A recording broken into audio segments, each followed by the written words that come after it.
This is BiggerPockets Daily. I'm your host, Tyler.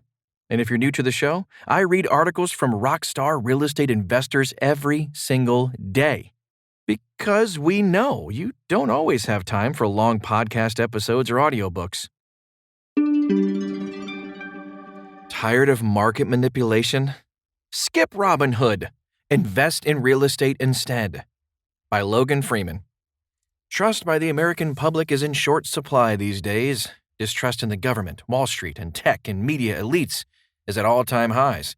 And it's easy to see why the ordinary citizen feels like nobody has their back.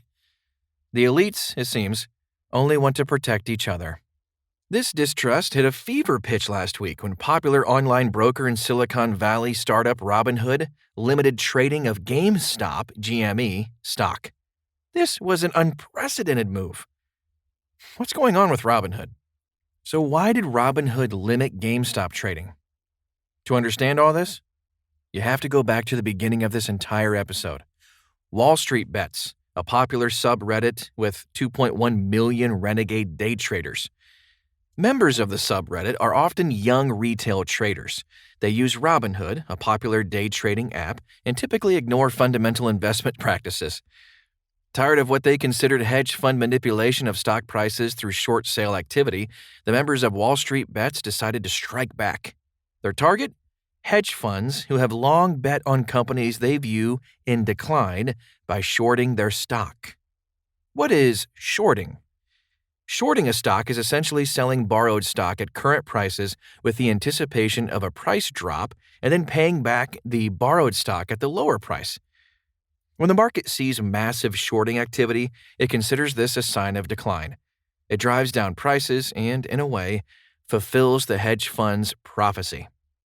This practice runs into a major problem if the price goes up, not down. This causes a short squeeze. Legally, the hedge fund must return the borrowed stock, but now at a higher price, resulting in losses. So, where does GameStop come in? GameStop, a brick-and-mortar video game store, attracted hedge fund attention because of declining sales due to the pandemic. The stock steadily declined throughout 2020 with no expectations of reversal in 2021, so investors pounced, shorting the stock to the tune of billions. The members of WallStreetBets noticed this intense hedge fund activity. Tired of this type of market manipulation, they banded together in a concerned effort to drive up GME stock and put a short squeeze on the hedge funds. It worked, to the tune of $13 billion in losses. 4 months ago, GME was trading at $6 a share.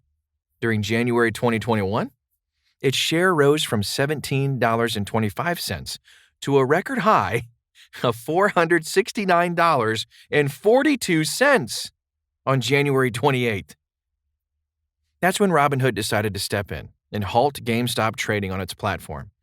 As of early February, GME has fallen to $100. To understand why Robinhood intervened, you have to understand its business model. While its motto is investing for everyone, that's a front for what the company really does behind the scenes. To encourage trading, Robinhood doesn't charge commissions and offers liberal margin policies. It makes money by turning those trades over to high-volume traders, market makers, who execute the orders in bulk and make money from the price spreads. These market makers pay Robinhood more for options trading than for straight buy and sell orders. Hedge funds are some of the company's biggest traders. So, if hedge funds are losing billions of dollars due to the actions of Robinhood retail traders, where do you think the pressure came from for Robinhood to halt GME trading? The hedge funds. Why smart investors choose real estate. Truly wise investors flock to an investment class that can't be manipulated. Real estate. The high barrier to entry, illiquid nature, and private market prevent real estate from hedge fund-esque manipulation. Here's a little more detail. 1. Real estate requires a capital commitment. Acquiring real estate, whether directly or passively, requires a capital commitment that prevents many investors with limited capital, like the ones flocking to Robinhood armed with stimulus money and unemployment checks, from participating. Even direct investments acquired with a bank loan require minimum capital commitments. Typical passive investments also have typical minimum investments starting around $30,000. Investing in real estate isn't necessarily prohibitive, but the high barrier to entry deters the casual, speculative investor who would prefer to trade on Robinhood for free. Number 2, illiquidity insulates real estate from market volatility. The fact that day trading has replaced sports betting as America's favorite pastime should tell you all you need to know about the mindset of today's stock market investor. This mentality is consistent with every other aspect of modern life. Everything is expected in an instant. Buying and selling real estate doesn't happen instantly, and that prevents investors from making snap decisions. Passive investments are even more illiquid, with typical lockup periods of 5 years or more. The illiquid nature of real estate prevents the herd mentality that rules Wall Street. That insulates the real estate market from the volatility of the broader markets.